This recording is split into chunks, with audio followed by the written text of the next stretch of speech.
Here is a quick riddle for you folks. What is as tall as Amitabh Bachchan, promotes adventure activities like volcano boarding and base jumping, doesn't require an Aadhaar card to buy one, but you need the equivalent number of digits in your bank account?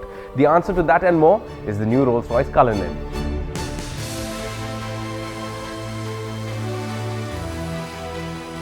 So it has finally happened, folks. Hell has frozen over. Rolls-Royce have jumped on the SUV bandwagon. Now, I know that the name Cullinan sounds more like the distant relative that you don't want to keep in touch with rather than the name that evokes the spirit of the brand, but it does have some merit. The name Cullinan was christened to the largest ever rough diamond found in the world in a mine in Africa. And like its diamond counterpart, the car has taken rough, raw ingredients and produced a polished, refined, rare jewel, hence the name. Alright, let's take a closer look at the car then, starting with the exteriors. It literally looks like the Rolls-Royce of SUVs, and by that I mean, to me at least, it looks like a jacked up phantom station wagon. I know that's putting it crudely, but there is more to the car than meets the eye. Coming to the proportions of the car, now this car weighs about 2.6 tons, it's over 5.3 meters long, over 2 meters wide, and at its highest position standing still is around 6 feet tall. That is pretty huge. Then there are the other visual cues that make sure that you will not mistake this car for anything apart from a Rolls-Royce. Starting with that big imposing stainless steel hand-polished Pantheon grille that houses the Spirit of Ecstasy. In the front, boxy proportions borrowed from its elder sibling, the Phantom. Then you also have the traditional coach doors that open and close at a touch of a button, and Rappers Rejoice 22-inch wheels. But what makes the Cullinan special? Well, here are three things. First off, it is truly an SUV, so it rides higher than the Phantom. As a rich owner, you couldn't be bothered with such trivial matters, so the car will lower itself by 40 millimeters so that you can make a dignified ingress.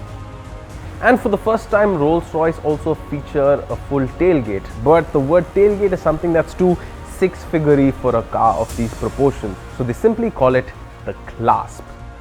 The clasp essentially opens itself in two sections automatically at the touch of a button. And the third fact that makes this car special is the amount of space on the inside. The boot space starts from 560 liters, can go up to 600 liters with the parcel shelf removed, and if you fold down the rear seats, another first for Rolls-Royce, you can get access to up to 1930 liters.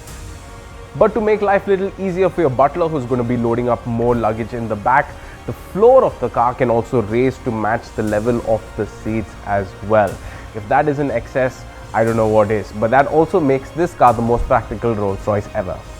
Rolls-Royce are also very keen to mention that the car has a loading length of over 2.2 meters, which they specifically mention is longer than the Range Rover Vogue long wheel base model. As expected, only the finest quality of materials from all over the world have been used to put together the meticulous cabin on the inside, which means let's talk about it. Now, the rear passenger compartment on the Cullinan has received extra special treatment. It's got something that Rolls-Royce call pavilion seats, which means that the rear passengers sit higher than the front passengers. Imagine sitting so high up that you can just smirk at all the peasants around you while you're driving down the road.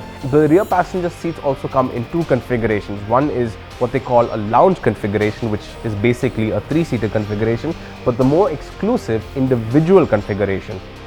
The individual configuration comes with a drinks cabinet in the middle to hold your whiskey or expensive champagne, and is also hermetically sealed from the rear 3/4 of the car, which is the luggage space, which ensures that you won't even be breathing the same air in your luggage. If that isn't snooty, I don't know what is, and honestly, I kind of like it.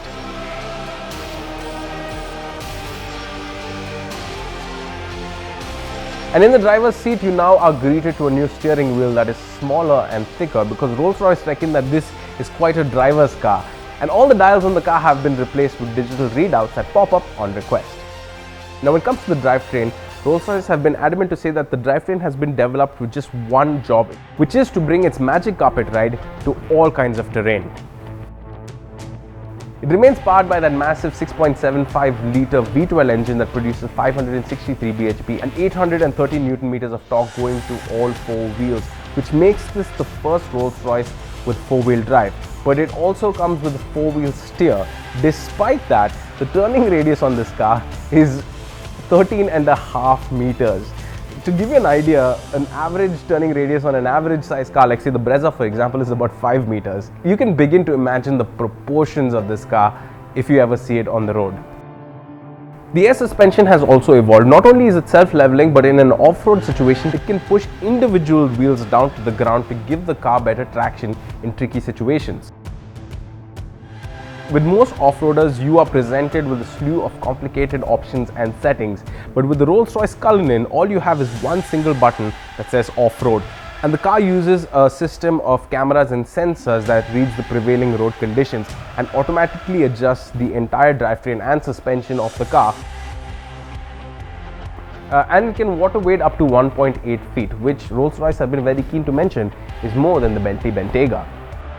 And to ensure that the Rolls-Royce Cullinan can handle anything that the customers throw at it, it was tested extensively. It was driven up to the Arctic Circle, it was driven in the deserts of the Middle East, and it was driven around the Nürburgring as well, which just goes to prove how much of this company is now German than it is British. But let's be honest, this car is going to spend more time up and down Sheikh Zayed Road or the streets of Chelsea than anywhere else. Also with the Cullinan, Rolls-Royce are hard selling the idea of adventure, and they're offering it through a feature that they call recreational modules. Now the recreational modules are these interchangeable configurable modules that hold in equipments for different kinds of adventure sports. Now the most basic of which is something called the viewing suite. You press a button, 2 seats pop out the back, there's a little bit of a cocktail table as well. There's also modules for fly fishing and photography. That makes sense. But this is where it gets a little bit weird. There are also modules for, and I swear this is real, something called volcano boarding, base jumping, and drone racing. I didn't know that rich people are into drone racing nowadays.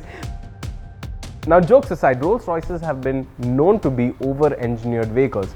Back in 1907, a British businessman drove a Rolls-Royce from Mumbai to Kolhapur, back then a distance of about 960 kilometers, over broken road surfaces, and the car did it without breaking a sweat. If you watch a lot of Netflix, you will also know that Osho had a fascination for Rolls-Royces and had a fleet of vehicles which he used to enjoy back then in the 70s, which just conclusively proves that these cars are durable and can take a beating. So why bother with an SUV then? Today, over 60% of cars sold today in the luxury segment are SUVs, which is why Maserati has the Levante, Bentley has the Bentayga, and Lamborghini has the Urus. And now Rolls-Royce have the Cullinan. At a starting price of £250,000, around 2.5 crore rupees, it is considerably less expensive than the Phantom, the very car that this car is based on. And with its imposing looks, a host of luxury features, there's no doubt in my mind that the Cullinan is going to sell in droves. So what do you guys think about the Cullinan? Well, you can let us know in the comments below. But here's another question for you guys. In this luxury expensive car segment, are there any more manufacturers that don't offer SUVs in their car lineup? Are there? Why don't you think about it and let us know in the comments below as well. As always, thank you so much for watching. I will see you soon. Bye-bye.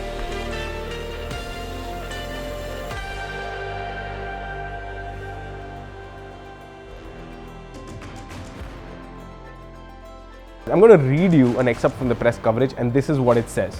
And I quote, "Imagine the scene. Having chosen your adventure, you call down to your garage. Jason, we're about to go drone racing today. Can you load the drone racing module into the Cullinan?"